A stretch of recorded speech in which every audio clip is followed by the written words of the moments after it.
everyone, welcome back to Heather the Sunflower Witch. I'm Heather, and today we have another tier list. This tier list is specifically looking at romance books tropes. Since I did post a video about the book that I have published to Amazon, and I will add that in a card, I do want to show off that yes, I am a reader, and I kind of want to show some of my reading content when I get on this channel.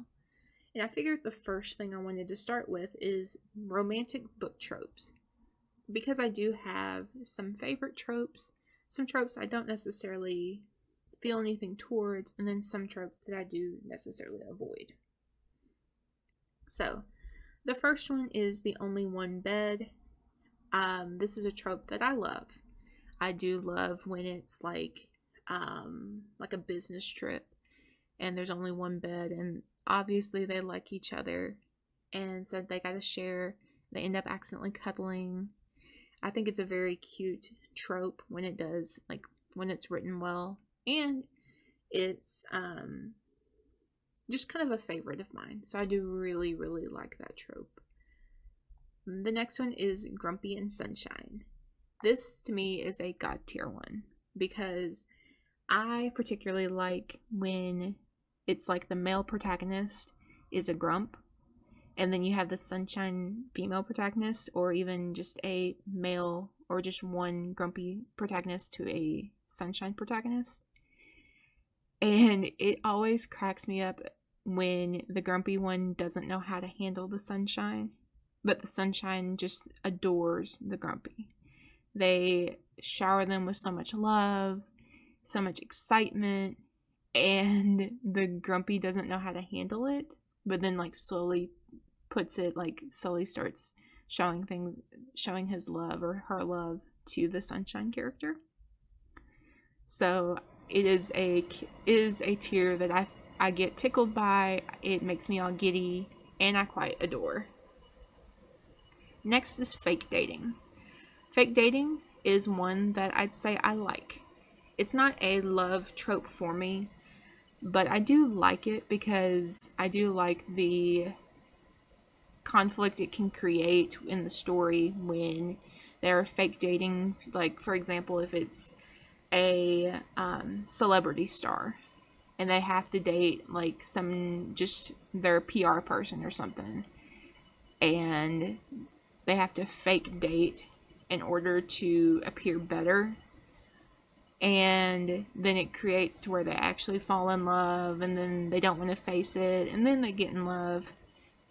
It's a trope that I do like, especially if it's written really well. I love it. Alright, I'm sitting here saying I love it, and it's in the like trope. When it's done well, it's in the love trope, but for the most part, it is something that I like. And then we have the bully romance. This is one that I would say I probably love. It falls in here. When it's done well, it's usually in the god tier. But for me, the bully romance, I do like when it's like, okay, you got the big brute that is bullying on, like, if they're in college and class or stuff like that. And I don't know if it's actually on this list, but something that I kind of put into this as well as the academic rivals, where they kind of they might bully each other because they're rivals, that they end up liking each other. That's usually the ones that I really like, but the bully romance is one that I would consider that I love. It's not a favorite one of mine. It's not up to grumpy sunshine tier, but I do love it. Next, we have the sports romance. And honestly, I would put it before the bully, but the sports romance I do love. I wasn't much of a sports person in school. In undergrad, I did marching band, but I didn't do any type of big sports. But I do find some of these sports books really fun to read. I read one that was like Fighter's Heart or something. I cannot remember exactly the title, but it was talking about a boxer who owned his own like fighting studio, and then the person who came in there was checking, like a PR person, trying to make him like look good for it, and was talking about the competition that came with the sport. And so I do like the sports. They're fun. And they're a bit out of the norm for me. So it is fun to do. Forced proximity. Another one that I do love. Again, this comes up here. Not as much as I love the sports, but it's in my love because, and especially you can tell with the only one bed, forced proximity. I like it. I love those tiers because it is pretty fun to do. Um, it's pretty exciting to see what happens and how it changes the relationship, how it may change um, it going forward, or even if they get trapped in like a closet or something. To me, it's kind of funny when it does that. Um, and it's also something that I do like to write. So for me, the forced proximity, the only one bed, the grumpy sunshine, and the fake dating are some of the tropes that I do particularly like to write. And there's also some others that I do like to write down here. So I'll also go into that too. But forced proximity is one of the ones that's in my love tier. So next is the bad boy good girl trope. And this one is a like. I quite like the bad boy good girl trope because it's the kind of flip on the script that I particularly like.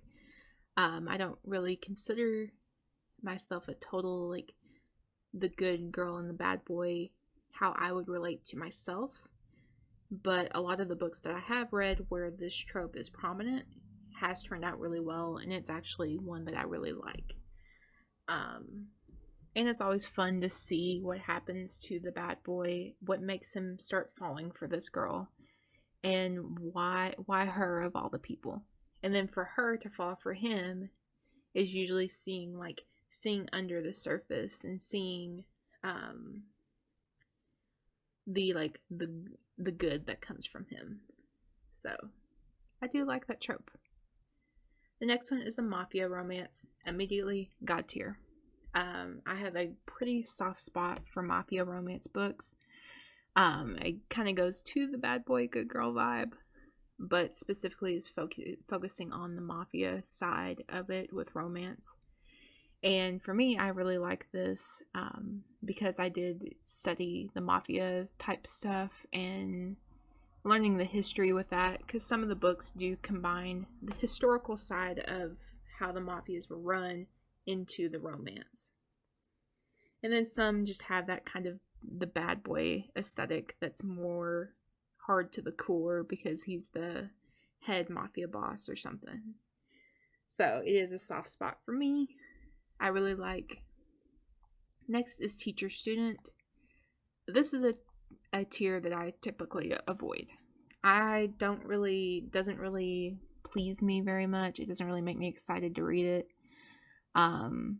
It's just one that I typically avoid. It just doesn't really make me excited to read it, so I just don't.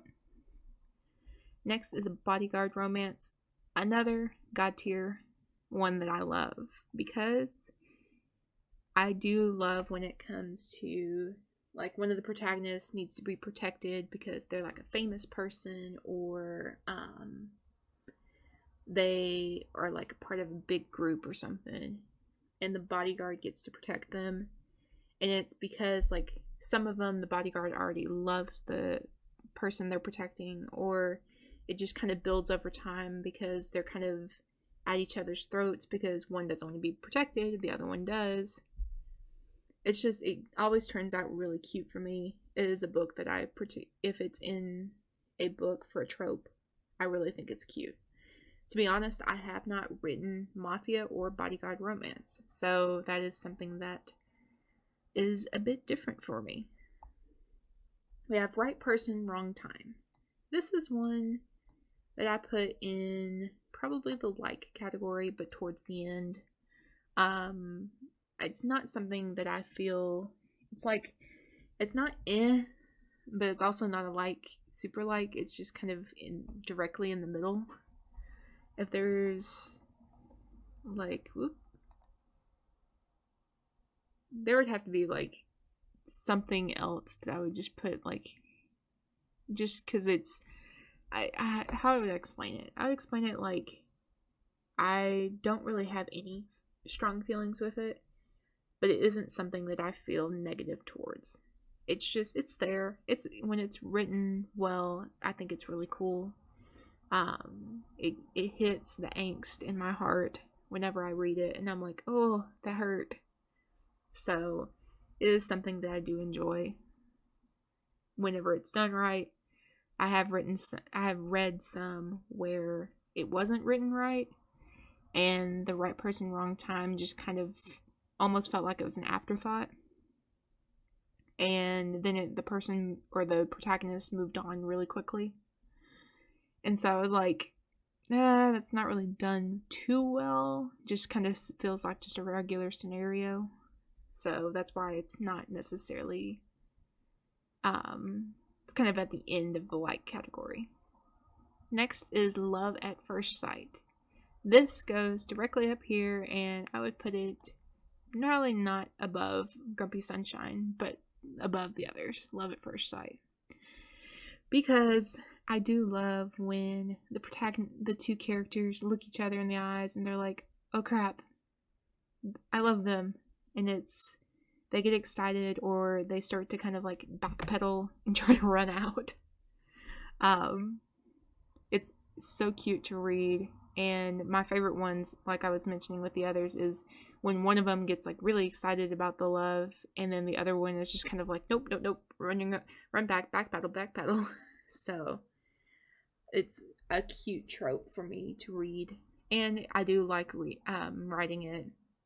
I have a Kindle Vella that focuses on two soulmates meeting each other through different lifetimes, and them knowing based on love at first sight. So it is one that I love to write.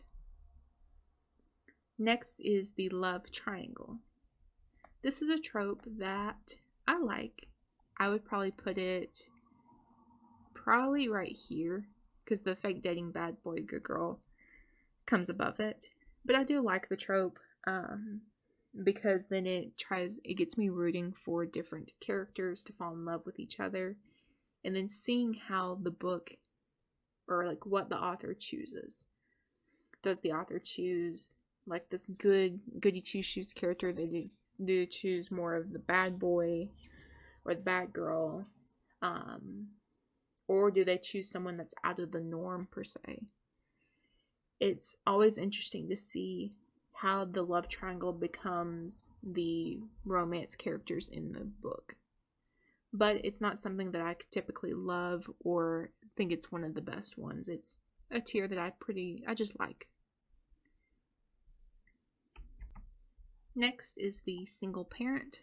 The single parent, I'm kind of maybe it's perhaps that I'm still quite young to understand where that's coming from. I do think it's cute. I've read about like one or two books where it focuses on a single parent, them falling in love, and then like the other character tries to take care of the child to show that they are one of the ones that do like, or they do want to show that they care about the child. So it's a nice book to read. It's not one that I always go to. So for me, when it comes to the like, love, and God tier, these are tropes that I will go for. There are tropes that if I see in the summary, I'm like, okay, count me in. You've got me hooked. When I get to the category, this is, okay, it's a trope that not necessarily is one that I immediately run to, but if it's like the summary seems really interesting, I'll read it. And then if it's in the avoid category, then it's just ones that I typically do avoid. I typically don't read those. Next is age gap. Age gap, I would actually put in the like category. I would put it probably, let's see, probably right here, right in the middle. Because I like when it's kind of like a age gap in the workplace, which that's coming up soon. But age gap in the workplace, I think that's always really cute when it's like an office thing. I do go for those kind of books, but it's one of the ones that I like because those are ones that I'll go for. It isn't something that I love or it's like God tier for me, only because it's not like super exciting for me to read, especially when the book is solely focused on the age gap. While I know that like that is the main trope for that book, it almost takes away from the characters of who they are, instead of being like one's really older than the other one, or one's really or like older than that other character. It's kind of taking away from the rest of the book of how they fall in love or what they find interesting about the other. So that's why it kind of becomes the it's just a like, and it's not at the top of the like category either. Another one is the avoid, accidental pregnancy, which I'm putting on the avoid. The only reason this one's on the avoid is because this is a trope that I don't think I've ever read. It may have been in one or two books, but it wasn't the prominent trope in the book, so it was kind of like a back burner type trope. So for me, it's more like I don't necessarily avoid it, it's just I haven't read it. So it would be more to the end. Just kind of, it's the, since I haven't read it. The brother's best friend. This one kind of goes on the category. It's not a trope that I immediately grab to, but I have written, or I have not written, but I've read like one or two brother best friend type of tropes, and I do like them. They're pretty cool, and you do get kind of the protective brother over the protagonist, and then you figure out how they fall in love, and so it is one of the tropes that I don't necessarily reach for like these, but it's there. We have a friends with benefits. It's another It's not one that I necessarily grab towards. But if I do like a little spice in my books, then this is a good one to get that while also seeing how they fall in love with each other. And usually there is a bit of vulnerability when it comes to this trope, and is quite interesting to read.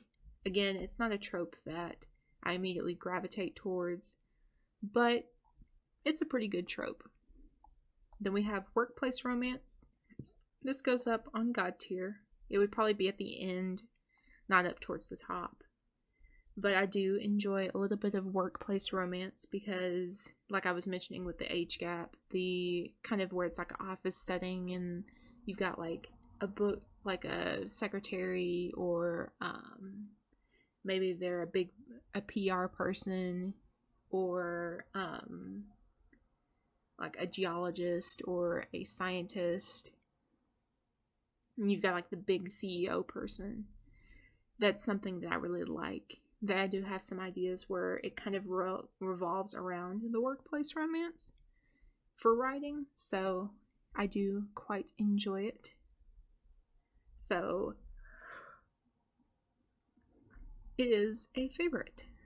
A God tier one, as I say. The next one is Enemies to Lovers. And Enemies to Lovers goes to God tier and goes probably right after Grumpy Sunshine, but before Love at First Sight. It is probably one of my top favorite tropes because I do like the okay, we're button heads because we're enemies, kind of comes to that academic rival type thing, or even just solely we're enemies because we're fighting on different battlefields and now we're lovers. Those type of books are exciting to read. It makes me root for the characters. It makes me excited when they finally get together. It just puts me through all of the emotions just like just like the grumpy sunshine trope.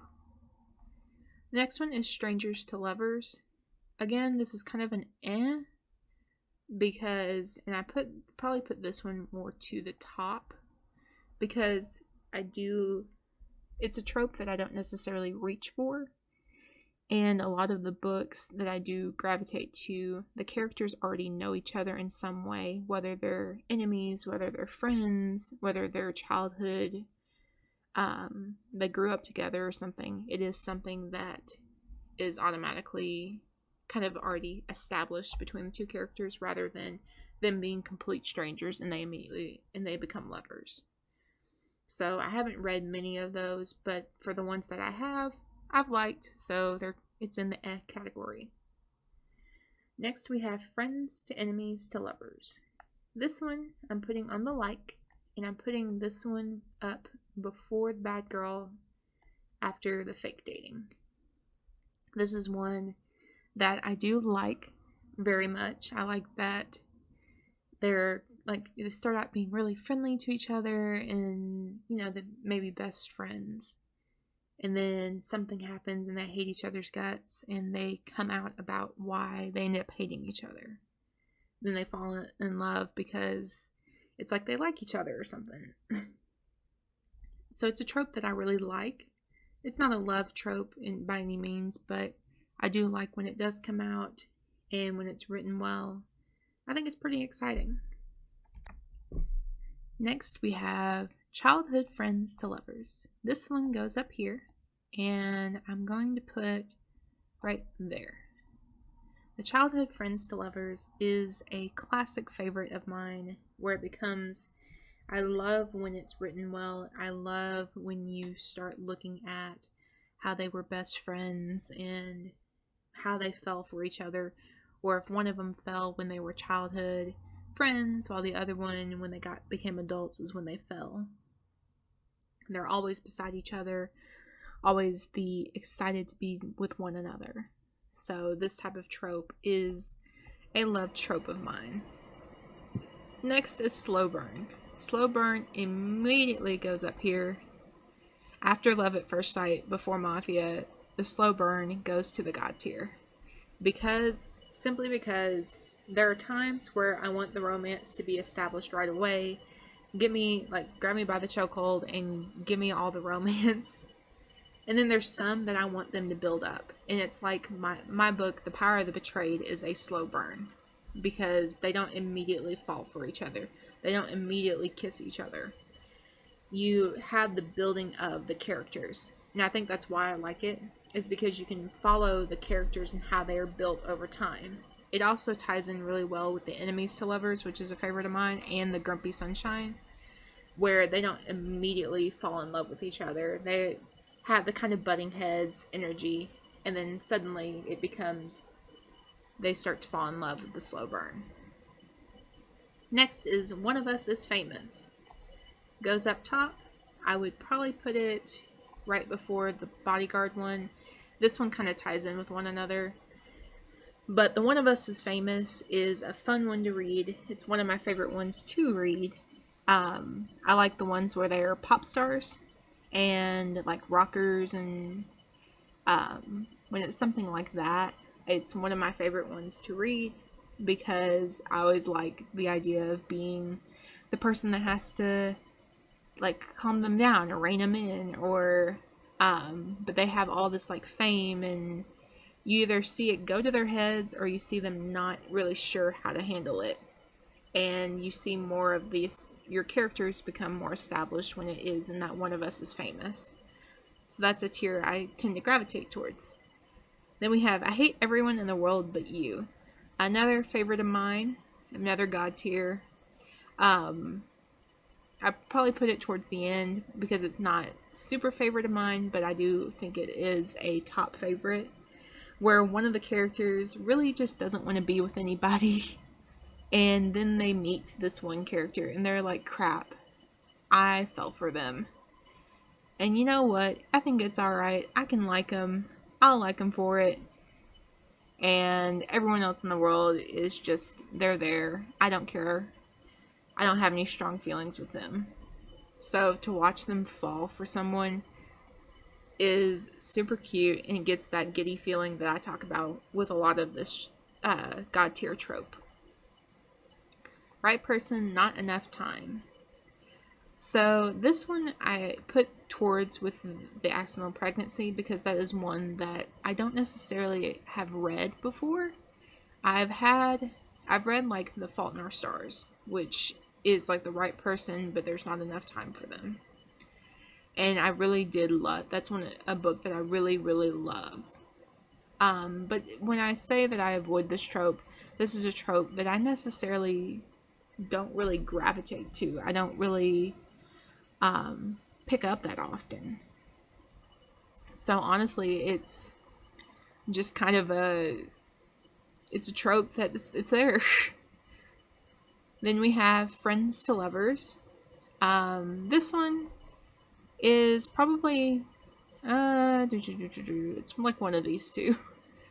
I'll probably put it in but put it towards the top, because I do like when they're already friends and they're like in love. But the difference between this one and that one is because the childhood friends, it's like they've gone through a period of time without each other. A period of time without seeing each other, and then they suddenly become in love and they remember childhood. With the Friends to Lovers, they're already established as good friends and that they fall in love with each other throughout the story. And it's one that not necessarily I gravitate to. I do like to see a bit more conflict, like I see with some of these tiers, some of these tropes up here. But it's not a trope that I necessarily would say no to. And then the good boy, bad girl trope, I'm going to put down here as I haven't actually read any good boy, bad girl trope. I almost want to, like, instead of putting avoid, just put like whoop, it didn't work. It is not letting me. So like, instead it'd be haven't read much. There we go. So I would say that would be one I haven't really read at all. That's why I'm going to put that one at the bottom of it, because I honestly have not read any good boy, bad girl tropes. So this is my romance book trope. As we see, there is a very consistent very consistent theme of the romance where there is some sort of conflict, whether it's an enemy or they hate everyone but them or grumpy. It is a god tier theme of mine, apparently. So this is my tier list. If you have any others, like if you want to talk about your tiers, what you think you would like, what are your opinions on it? Do you have any favorite tiers that are the same as mine? Do you have other tiers that maybe they're towards the bottom? Or perhaps the ones that I haven't read much down here? You can recommend some books that would be good for these type of tropes. So I'd say go for it. Comment down below. If you've liked this video, feel free to like and subscribe. This video for Heather the Sunflower Witch, there is a lot more informational content when it comes to witchcraft and gaming videos, but I do like to sprinkle these type of videos in because they're just fun videos to make. They're not something that I have to put a whole lot of thought in, but it still allows me to kind of talk to you guys and get some excitement and entertainment with this. So I hope you guys have a great day, evening, or night, and bye.